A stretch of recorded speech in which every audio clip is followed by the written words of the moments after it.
आस ये प्रश्न गुड़िकर उत्तर आलोचना करवा। एक, चोल वंशर प्रथम राजा किए? एल्लारा। चोल वंशर प्रसिद्ध राजा किए थे?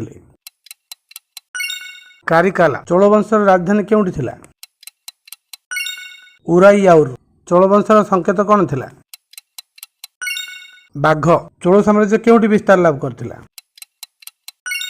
तांजोर एवं तिरुचिरापल्ली मध्य। चोल वंशर प्रसिद्ध बंदर नाम कौन? पुहार बा कावेरी पट्टनम।